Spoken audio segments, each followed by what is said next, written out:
Welcome, and thank you for joining me on this journey to effectively managing your MS naturally. This is a 3-part video series in which I'll be giving you some keys to take control of your MS and improve your quality of life. I'll be telling you my story and what's worked for me and thousands of others with MS. However, it's important that you find what works for you and your unique body. I'll be helping you come up with a practical, step-by-step strategy to treat your MS in a positive and natural way. This will be your very own tailor-made plan for healing and recovery. Being diagnosed with MS can leave you feeling out of control of your own body. But what I really love about this strategy is that it puts the control back into your hands. I want to be clear that I'm not promising a cure, but a proven and effective management strategy. I'll be showing you the action plan that has worked for me.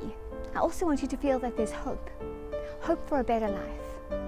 By following this way of life, you can hope to gain the knowledge that you are back in control of your body and your life. You can also hope to gain increased energy and a clearer, more focused mind, less frequent relapses, and a greater quality of life.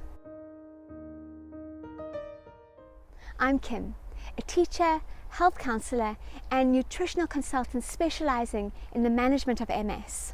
I have MS, which led me to research and investigate a natural, medication-free way of treating my MS. By following this way of life for 6.5 years now, I've been able to remain symptom-free.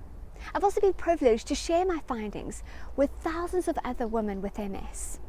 It's given my life meaning and purpose, which has also been key in keeping me well. I was diagnosed with MS in October 2010 after a few years of strange bouts of numbness. I decided I'd better get this checked out, just in case it was anything serious. And to my absolute shock and surprise, the diagnosis ended up being MS. I was completely overwhelmed, shocked, absolutely distraught. I felt that my life was over. I stuck my head in the sand. I didn't know what else to do. I needed to just pretend that everything was normal, that I didn't have an illness. But I couldn't do this for very long because it soon became clear that MS was not going to go away, that it was just going to steadily get worse and worse. It was only 6 months after I was diagnosed, during my worst relapse, that I decided that it was time to take action. It was time to take back control. And that is where the MS diet started for me. So let's get into the nitty-gritty, because firstly I need to show you how the damage is caused before we can discuss how to reverse it. Now, what happens during a relapse? The body attacks itself for a variety of reasons. This could be an allergic reaction to a food, it could be hormonal changes in the body, or it could be a virus. These are the various hypotheses of why MS arises. This causes a process of inflammation to begin, which interrupts the normal functioning of the nerves, giving rise to MS symptoms. Inflammation is the core of what MS is all about. It means to set alight. It is a complex biological, functional response to harmful stimuli. And in this case, the harmful stimuli would be the rogue T cells of the immune system. Now, inflammation is usually good. It's the body's attempt to start the healing process. However, if it carries on for too long, this can start to cause damage. This process is usually closely regulated by the body, but in MS, it malfunctions somehow. It's a bit slow to catch on. Let's explore this a little deeper. So MS is a disease of inflammation, as well as an autoimmune process. This is what happens when we have a relapse or exacerbation. Immune cells attack the nervous system. Inflammation occurs, and if this goes on for long enough, damage will occur and a scar will form. As a result, electrical impulses between the nerves become slower, and this is what results in our symptoms: numbness, a dragging leg, a loss of eyesight. It's ironic that the very process that is meant to help and heal us is the mechanism for our debilitating symptoms. Eventually, the body's processes take over and inflammation will begin to lessen. And this is when you experience the end of the relapse and symptoms start abating. What most people with MS don't know is that they have the control to reduce inflammation more quickly and get rid of their symptoms. It's a simple strategy that I'll be leading you through in this video series. When we have inflammation on the outside of our bodies in the form of a rash or a wound, we are very motivated to look after it because we can actually see it. And we'll do everything we can to reduce it. Inflammation inside the body is exactly the same thing. It is an inflamed patch of tissue causing pain and discomfort. If only we could see how what we put inside our bodies affects our inflammation levels. Most of us live blind to the harm that certain foods we are eating are doing to our bodies, and we wonder why our symptoms aren't getting any better. So how do we reduce inflammation in our bodies? The good news is that we can help our bodies recover from inflammation more quickly by just making a few simple lifestyle changes. These changes will help a relapse to end sooner and minimize the damage caused. And hopefully this way of living will actually prevent relapses from actually happening in the first place. After 2 weeks of completely changing my lifestyle, I felt completely different. I had energy again. I felt like a blanket had been lifted off my head and I could think clearly again. I could make clear decisions. I felt better than I'd felt in years. And I know that this was because I had reduced the inflammation levels in my body. Once inflamed nerves are calmed and start healing, you can expect to see increased energy, clearer thinking, improved sleep, and reduced MS symptoms. So let's get into the microscience behind inflammation and healing. Because what we're trying to do here is all about helping the body decrease inflammation at a cellular level. The body creates pro-inflammatory and anti-inflammatory chemicals from the nutrients in the foods that we eat. These are called prostaglandins. Too many pro-inflammatory foods will lead to an increase in pro-inflammatory prostaglandins, which leads to more MS symptoms. These are the obvious culprits such as gluten, dairy, refined sugar, but there can also be foods that are not quite so obvious, such as citrus fruits or legumes. This is further complicated by our bioindividuality, which refers to the physical differences that we all have, causing us to all react to foods in different ways. Anti-inflammatory foods such as omega-3s, spinach, kale and berries are going to produce anti-inflammatory prostaglandins. These foods will reduce the overall level of inflammation in our bodies, leading to an improvement in MS symptoms. In this way, the body can heal and reverse the damage that has been caused. It's actually so simple.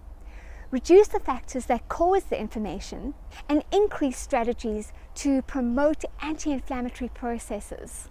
The body responds beautifully to this.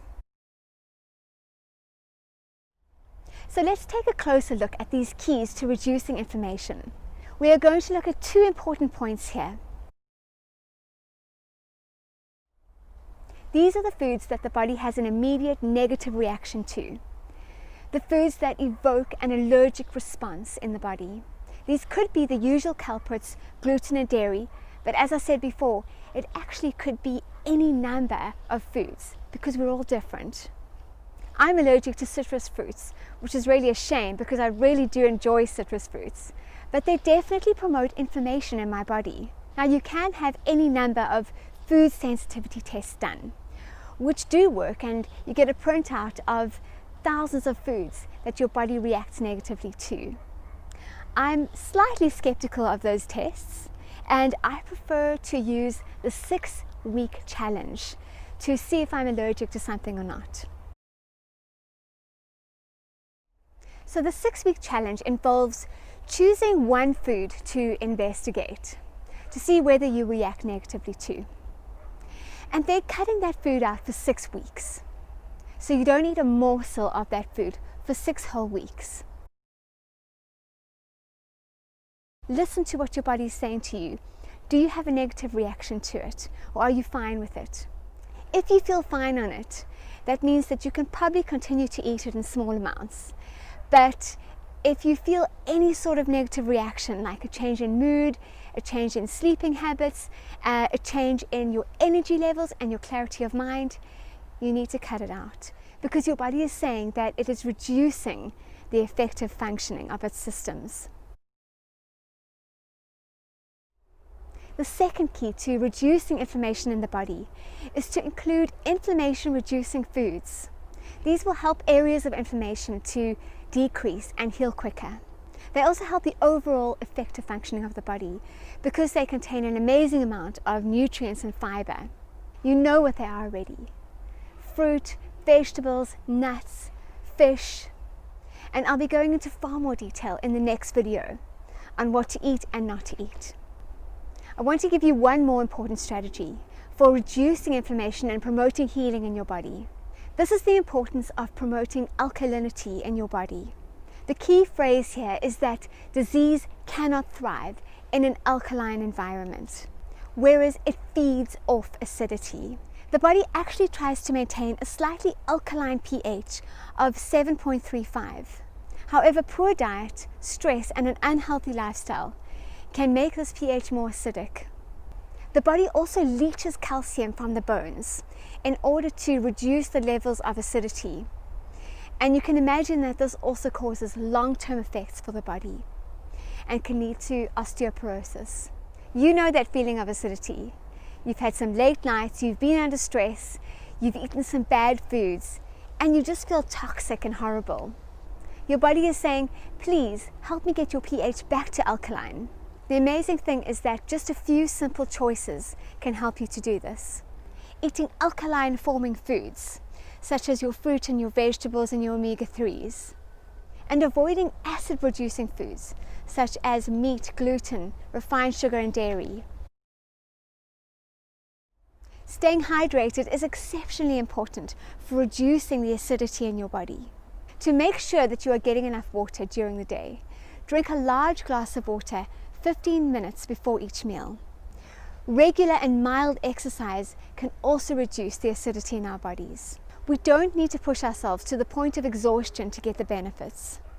Early to bed also promotes alkalinity, as does minimizing alcohol. Lastly, stay away from toxic environments, smoke and fume-filled places. To summarize this session, there is hope. We can take back control and reverse the damage caused by MS. Inflammation is the body's natural reaction to protect itself from harmful stimuli, but it carries on for too long in MS, which leads to damage and MS symptoms. We can reduce inflammation by eating foods that are anti-inflammatory and reducing or avoiding foods that are pro-inflammatory. We can also listen to our bodies and be aware of its reactions to certain foods. When we feed our bodies the right foods, we are also providing the raw materials for healing. The body takes that omega-3 oil, salmon or berries that you ate today, and uses it for healing and reconstruction. In this way, damaged parts of the body are repaired. Damage can be reversed. So where do we go from here? How do you practically make this change and start reversing the damage to your central nervous system? And how do you prevent future damage from taking place? It can be very overwhelming and confusing, but it's not. I'm going to show you how to get started and make this lifestyle work for you. We'll break things down into bite-sized chunks so that this change feels doable. We'll also start putting together an action plan that is unique to you, your very own natural and holistic treatment plan. As always, I love to hear from you and where you are with your MS right now. I would be interested to hear what concerns you most about your MS. Please leave me a comment below with any thoughts or questions you may have, and I'll do my best to get back to you as quickly as possible. I'll see you in the next video.